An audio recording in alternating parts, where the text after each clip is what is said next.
Trump की red line नहीं मान रहा ईरान, आधा अमेरिका चल रहा ट्रंप से नाराज। ट्रंप का दावा, चीन ने किया परमाणु टेस्ट। बांग्लादेश में हिंदू को मारने वाला आया भारत, फलस्तीन का टारगेट पूरा, जॉर्डन की बारी। ब्राजील के राष्ट्रपति सिल्वा आए भारत। नमस्कार, मेरा नाम है शालिनी और आप देख रहे हैं द न्यूज़ 15। स्वागत है आपका हमारे खास प्रोग्राम दुनिया के हालचाल में। चलिए नजर डालते हैं बड़ी खबरों पर विस्तार से।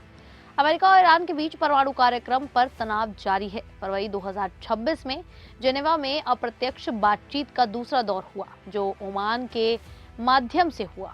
3 घंटे चली इस बैठक के बाद दोनों पक्षों ने कुछ प्रगति होने की बात कही। ईरान के विदेश मंत्री अब्बास अराक्ची ने इसे अच्छी प्रगति बताया और कहा कि मुख्य गाइडिंग प्रिंसिपल पर समझ बनी है। लेकिन अमेरिकी उपराष्ट्रपति जेडी वेंस ने फॉक्स न्यूज को दिए इंटरव्यू में कहा कि बातचीत कुछ हिस्सों में ठीक रही और आगे मिलने पर सहमति बनी, लेकिन राष्ट्रपति डोनाल्ड ट्रंप की तय की गई मुख्य रेड लाइंस शर्तों को ईरान ने अभी मानने और उन पर काम करने से मना कर दिया है।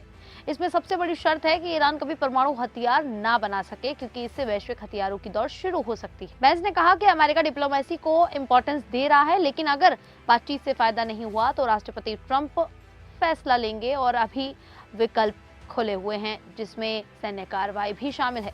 इसी तरह अमेरिका ने मध्य पूर्व में अपनी सेना बढ़ा दी है। ट्रंप ने कई बार ईरान पर हमले की धमकी भी दी है और कहा है कि जरूरत पड़ी तो ईरान में हमला हो सकता है। अमेरिका, इजराइल और पश्चिमी देशों का आरोप है कि ईरान परमाणु बम बना रहा है, जबकि ईरान इससे इनकार करता है और कहता है कि उसका कार्यक्रम शांतिपूर्ण है। तो वहीं दूसरी तरफ अमेरिका में ट्रंप की टैरिफ नीति से आम लोग बहुत ज्यादा परेशान होते नजर आ रहे हैं। 2025 में ट्रंप ने मैक्सिको और कनाडा से आने वाले सामान पर 25% टैरिफ लगा दिया। उनका कहना था कि इससे फैंटानिल ड्रग्स की तस्करी, अवैध प्रवास और व्यापार घाटे को रोका जा सकेगा।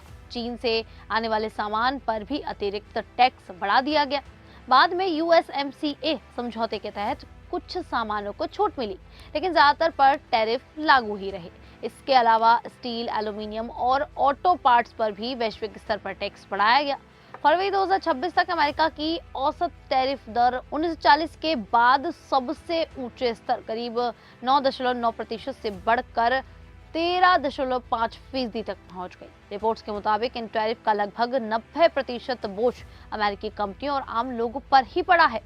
2025 में एक औसत परिवार को करीब $1000 ज्यादा खर्च करना पड़ा, जो 2026 में बढ़कर $1300 तक हो सकता है। इससे महंगाई बढ़ी और लोग की जेब पर भी असर पड़ा। यानी कि कुल मिलाकर ये नीति अमेरिका में आर्थिक और राजनीतिक विवाद का सबसे बड़ा कारण बनी हुई है। इतना ही नहीं, अमेरिका के कई दावे भी अब सबकी चिंता का सबब बने हुए हैं, और वो भी झूठे दावे। दरअसल अमेरिका ने दावा किया है कि 2020 में गलवान तनाव के दौरान चीन ने गुप्त रूप से परमाणु परीक्षण किया था। ये परीक्षण लोपनूर में हुआ, जो भारत की लद्दाख सीमा से करीब 1300 किलोमीटर दूर है।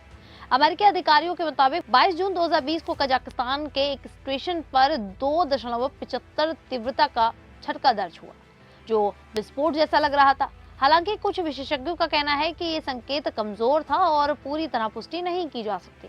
चीन ने इन आरोपों को गलत बताया और कहा कि अमेरिका बिना वजह आरोप लगा रहा है, लेकिन सैटेलाइट तस्वीरों में लोपनूर में नई सुरंगों और गतिविधियों में बढ़ोतरी देखी गई है। रिपोर्ट्स के अनुसार चीन तेजी से अपना परमाणु कार्यक्रम बढ़ा रहा है और 2030 तक हथियारों की संख्या काफी बढ़ाने की योजना बना रहा है। वहीं बांग्लादेश में मोहम्मद यूनुस की अंतिम सरकार के दौरान हिंदुओं में हमलों के कई मामले सामने आए, लेकिन 1 साल बाद भी ज्यादातर मामलों में दोषियों को सजा नहीं मिली। हबीगंज में पुलिस अधिकारी संतोष शर्मा की भीड़ द्वारा हत्या का मामला भी चर्चा में आया और कुछ रिपोर्ट्स में भारत विरोधी बयान देने वाले और हिंदू विरोधी गतिविधियों से जुड़े लोगों के दिल्ली में होने की खबरें भी सामने आई हैं, लेकिन ये पूरी तरह से सही नहीं मानी जा रही। दरअसल फरवरी 2026 में बांग्लादेश में आम चुनाव हुए, जो 2024 के बाद पहला बड़ा चुनाव था। बांग्लादेश नेशनलिस्ट पार्टी ने इसमें भारी बहुमत हासिल किया। पार्टी प्रमुख तारिक रहमान को प्रधानमंत्री पद की शपथ मिली। BNP ने 299 में से 209 से ज्यादा सीटें जीती, जिसके बाद 35 साल बाद बांग्लादेश को पुरुष प्रधानमंत्री मिल गया। अब इस नई कैबिनेट में 49 सदस्य हैं, लेकिन इसमें सिर्फ 3 महिलाएं ही हैं, यानी कि महिला प्रतिनिधित्व सिर्फ 6% रह गया है, जिससे चिंता जताई जा रही है। वहीं सेना प्रमुख बाकर उज जमात की स्थिति पर भी सवाल उठ रहे हैं, क्योंकि नई सरकार में उनके विरोधी खलीलुर रहमान को विदेश मंत्री बनाया गया। दोनों के बीच पहले से तनाव था, लेकिन अभी बाकर पद पर बने हुए हैं। कुल मिलाकर देश में राजनीतिक बदलाव बड़ा है, लेकिन अल्पसंख्यकों की सुरक्षा और स्थिरता अभी चुनौती बनी हुई है। वहीं वेस्ट बैंक में इजराइल की नई नीतियों से जॉर्डन में चिंता बढ़ गई है। वहां के नेताओं और सुरक्षा एजेंसियों को डर है कि कहीं हालात ऐसे ना बन जाएं कि फिलिस्तीनी लोगों को धीरे धीरे जॉर्डन की ओर पलायन करना पड़े। हाल ही में इजराइल ने वेस्ट बैंक की बड़ी जमीनों को राज्य भूमि घोषित करने की प्रक्रिया शुरू की है, जिससे बस्तियों के विस्तार का रास्ता आसान हो सकता है। जॉर्डन को चिंता है कि इससे फिलिस्तीनियों के जमीन के पुराने कानूनी अधिकार कमजोर हो जाएंगे और उन पर दबाव बढ़ेगा।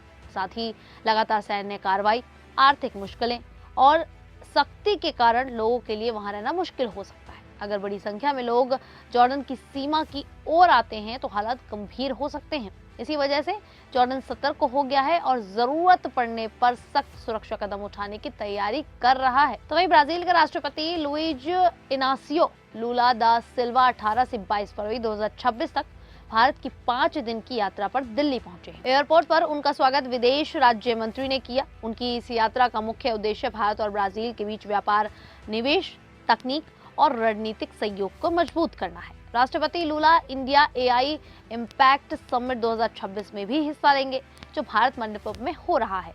इस समिट में एआई और नई तकनीकों पर वैश्विक सहयोग पर चर्चा होगी। यात्रा के दौरान लूला प्रधानमंत्री नरेंद्र मोदी से भी मुलाकात करेंगे। दोनों देशों के बीच व्यापार अभी करीब 15 से 20 अरब डॉलर है, जिसे बढ़ाकर 50 अरब डॉलर तक ले जाने का लक्ष्य है। ये दौरा भारत ब्राजील संबंधों को और मजबूत करने की दिशा में अहम माना जा रहा है। अभी के लिए इतना ही, फिर हाजिर होंगे ऐसे ही देश और दुनिया से जुड़ी बड़ी खबरों के साथ। तब तक के लिए देखते रहिए द न्यूज़ 15।